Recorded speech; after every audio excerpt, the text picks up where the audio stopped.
গিয়েছে। কত টাকা?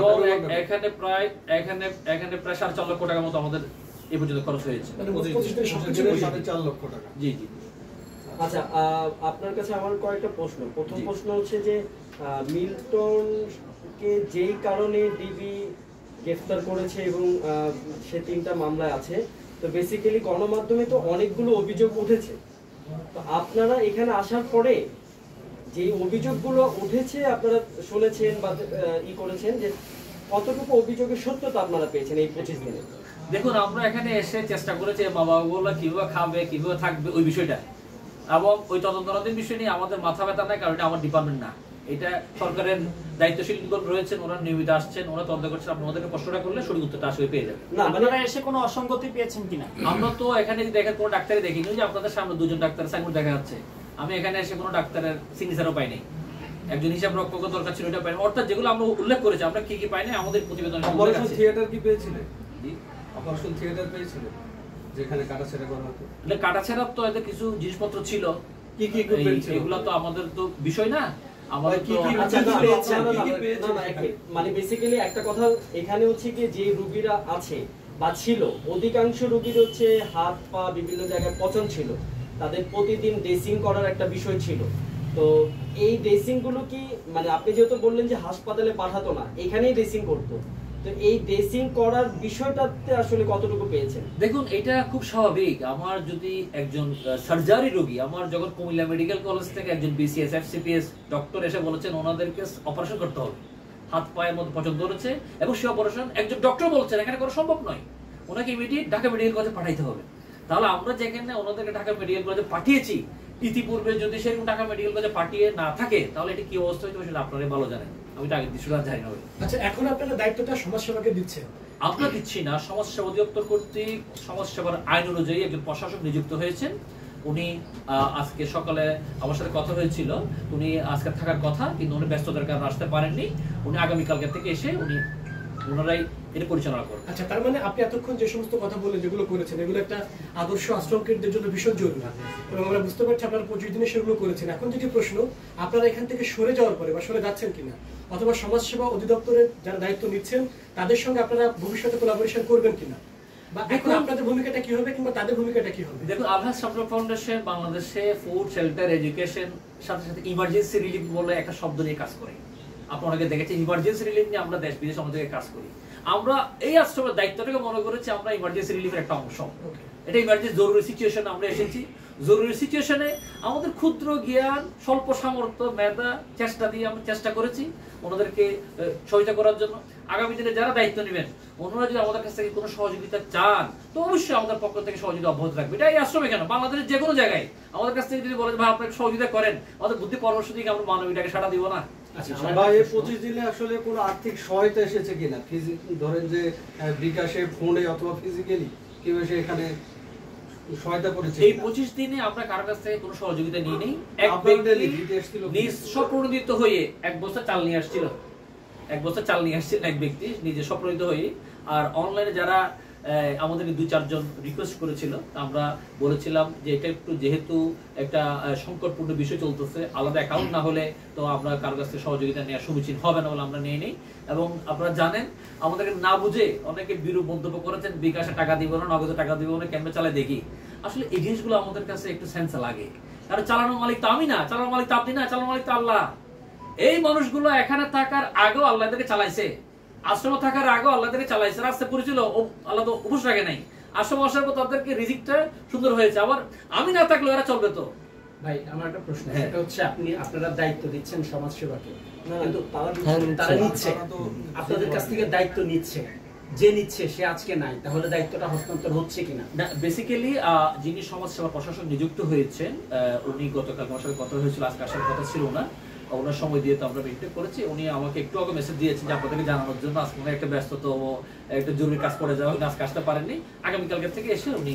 আমরা তো অন্য একটা তথ্য পেলাম, সেটা হচ্ছে উনি দায়িত্ব নিতে চাচ্ছে না বা অন্য কিছু চাচ্ছে, এটা কি আসলে এরকম কোনো তথ্য আপনি জানেন কি? আমার সাথে কেউ জানা নাই, আপনি ওনার সাথে কথা ভাই আপনারা তো আসলে দায়িত্ব দিতে পারেন না, কারণ আপনারা তো থার্ড পার্টি হিসেবে এখানে কয়েকদিনের জন্য এসে কাজ করেছেন। এটা দায়িত্ব নিতে গেলে এখানকার গঠনতন্ত্র অনুযায়ী যারা এখানে কমিটিতে আছে, হ্যাঁ, তাদের কাছ থেকে সমাজসেবা কর্মকর্তা বুঝিয়ে নেবে বা তাদের সাথে কাজ করবে, তাই তো? আচ্ছা, আমার একটা বড় প্রশ্ন হচ্ছে, দেখেন আপনি তো এখানে 25 দিন ছিলেন, আপনারা 25 দিন আপনারা এই আশ্রমের A to Z খুঁটিনাটি গেটে দেখেছেন, সব কার্যক্রম পরিচালনা করেছেন। তো বেসিক্যালি এখানে এই মিল্টনের এই আশ্রমের বড় দুইটা অভিযোগ ছিল। একটা অভিযোগ হচ্ছে এখানে মানব পাচারের, যেটা নিয়ে একটা মামলাও হয়েছে, আর আরেকটা অভিযোগ আসছে মানে বিভিন্ন অঙ্গ প্রত্যঙ্গ বিক্রি। বেসিক্যালি আপনারা এই দুইটা অভিযোগের কোনো কিছু পেয়েছেন কিনা বা কোনো সংশ্লিষ্টতা কোনো পেয়েছেন কিনা? আমি আপনাকে আবারও একটু পুনঃস্মরণ করিয়ে দিচ্ছি, আমাদের দায়িত্ব ছিল খাওয়া দাওয়া চিকিৎসা করা, বুঝছেন? আগে কি হয়েছে না হয়েছে, কে কি বিক্রি করছে, এগুলো গভর্নমেন্টের তদন্তের বিষয়। আমার চেয়ে বহুত স্ট্রং মানুষরা এটা নিয়ে তদন্ত করতেছে, ঠিক আছে? আর আমার এটা দেখার বিষয়ও না, আমি এটা চেকও করতে চাই না যেখানে কি হয়েছে না হয়েছে। আমি এই অসহায় মা বাবাগুলো বাচ্চাদের কেমন দুধ দিব, অসহায় মা বাবাগুলো কেমন খাওয়া দাওয়া দিব, কেমন ওদেরকে ডাক্তার দিয়ে চিকিৎসা দিয়ে কেমন হসপিটালে পাঠাবো, লাস্ট যেটা মারা গেছে সেই লাস্টটাকে তার যে আত্মীয় স্বজন খুঁজে ভিডিওতে কে কমেন্ট করছে, সেই কমেন্ট খুঁজছে তার থেকে আমরা বের করছি, সে বের করে হস্তান্তর করে দিয়েছি। একজন পরিবারের খোঁজ দিতে আসছে, কত সহজে ওনাকে ওনার পরিবারের হাতে উঠিয়ে দেওয়া যায়, যাচাই বাছাই করে থানায় জিডি করে আমরা চেষ্টা করছি ওগুলো উড়িয়ে দিচ্ছি। এখনই কি আপনাদের দায়িত্ব শেষ? ডেথ সার্টিফিকেটের বিষয়টা হচ্ছে কি, কোন প্রসিডিউরে আপনারা রাইট করতে পারেন? আপনারা খুব সুন্দর। ডেথ সার্টিফিকেট তো আমার আত্মীয় স্বজন কেউ মারা গেলে আমরা তাকে হসপিটালে নিয়ে যাই না ভাই? হসপিটালে গিয়ে হসপিটাল থেকে ডেথ সার্টিফিকেট ডক্টর ইস্যু করে, আমরা এই রোগীগুলোকে হসপিটালে নিয়ে গিয়েছি, হসপিটালে ডাক্তাররা দেখে শুনে ডেথ সার্টিফিকেট ইস্যু করেছে। এখানে তো আসলে এমন না যে ডেথ সার্টিফিকেট ডক্টর দিবেন। দাফন কিভাবে করেছেন আপনারা? কোনো জটিলতায় পড়েছেন কিনা? না, আমরা তো সেটা দাফন না, আমরা তো কোনো জটিলতা পড়ি না, কারণ আমরা হসপিটাল থেকে ডেথ সার্টিফিকেট এনেছি, ডেথ সার্টিফিকেটের প্রশাসনকে আমরা জানিয়ে যে অবহিত করে জানাজা করে ওপেনলি দাফন করে কবর দিয়েছি, যাদের আত্মীয় স্বজন পাওয়া যায় নাই। আর যার আত্মীয় স্বজন পাওয়া গেছে তার জন্য রাত 1টা পর্যন্ত অপেক্ষা করে ঢাকা মেডিকেল কলেজে ওই ওনার কাছে লাশটা হস্তান্তর করে দিয়েছি, ডেথ সার্টিফিকেট সহ। আবার আচ্ছা, এখন থেকে কি আপনাদের দায়িত্ব শেষ? আজকে থেকে আমরা চিন্তা করছি, যেহেতু প্রশাসন সাহেবের সাথে কথা হয়েছে, উনি তো আগামীকালকে থেকে আসলে নিয়মিত আসবেন, সেক্ষেত্রে আজকে থেকে আল্লাহ সাল্লাল্লাহু আলাইহি ওয়াসাল্লাম এখান থেকে বিদায় নিবে। তবে কোনো সহযোগিতা যদি ওনারা চান আমাদের পক্ষ থেকে সহযোগিতা অবশ্যই থাকবে। এখন যে খাবার দাবার কিংবা আর্থিক যে স্টেবিলিটি আছে তা দিয়ে তারা কতদিন চলতে পারবে প্রতিষ্ঠানটি, মানে আপনারা কি রেখে যাচ্ছেন? আমরা আসলে ওদের এখানে চাল ডাল আছে, তো ওদের কাঁচা বাজারগুলো শর্ট ছিল, দৈনন্দিন মাছ মাংস মুরগি এবং চিকিৎসা আনুষঙ্গিক বাচ্চাদের দুধ প্যাম্পাস, এগুলো আমরা এই পর্যন্ত কোনো অভাব রাখতে দিইনি। এবং প্রশাসক সাহেব যদি কালকে থেকে জয়েন করেন, ওনার তো এখানে যে দায়িত্বটা দিয়েছে, উনি তো আগের চাইল্ড অ্যান্ড ওল্ড এজ কেয়ারের ব্যাংকটা উনি অপারেট করতে পারবেন। সে অপারেশনটা সাকসেসফুলি হওয়ার আগ পর্যন্ত যদি 2 দিন সময় লাগে, সেই 2 দিনে যদি বাজার সাজার লাগে, এগুলো আল্লাহ তাহলে কতদিনের আপনারা এখানে ব্যবস্থা করে রেখে যাচ্ছেন? না, বিষয়টা হচ্ছে কি, বিষয়টা তো কতদিন বলা যাবে না, কারণ আগামীকালকে যদি উনি ব্যাংকের চিঠিগুলো জমা দেন, ব্যাংকে চিঠি জমা দিয়ে কালকে যদি অ্যাপ্রুভ হয়ে যায়, পরশুদিন থেকে টাকা উঠাতে পারবে, টাকা উঠাতে পারলে তো আমাদেরকে আর দরকার নাই। আচ্ছা, আপনি এখন তো চলে যাচ্ছেন, আপনি কার কাছে দিয়ে যাচ্ছেন? না, আমরা তো আজকে আছি, এখানে তো ওনাদের আগে সকল স্টাফরা রয়েছে। আচ্ছা ভাই, আরেকটা বিষয়, দায়িত্বটা আমরা তো ওনাদের স্টাফরা রয়েছেন এখানে, আমরা তো এখনো আছি, স্টিল আমরা এখানে আছি।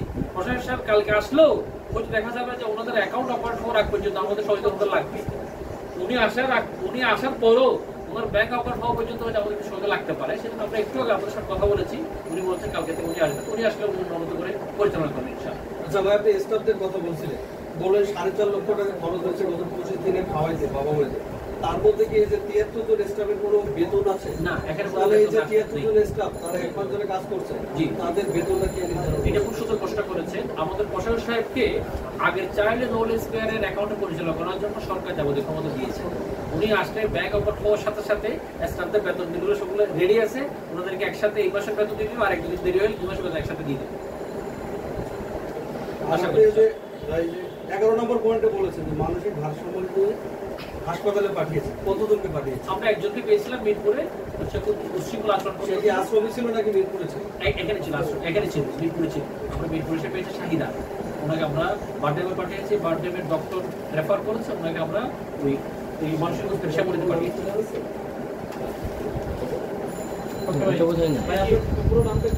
আমার পুরো নাম হচ্ছে মোহাম্মদ নাসির উদ্দিন, মনসিকর ভাই কাঠা মহিমদ নয়কান্না 6 শিখেছি। আর চেয়ারম্যান আলহাজ শামসুল ফাউন্ডেশন, চেয়ারম্যান আলহাজ শামসুল ফাউন্ডেশন। যদি কার্ড আনছো, ঠিক আছে, আমাদের ভাইদেরকে একটা কার্ড দিয়ে দাও।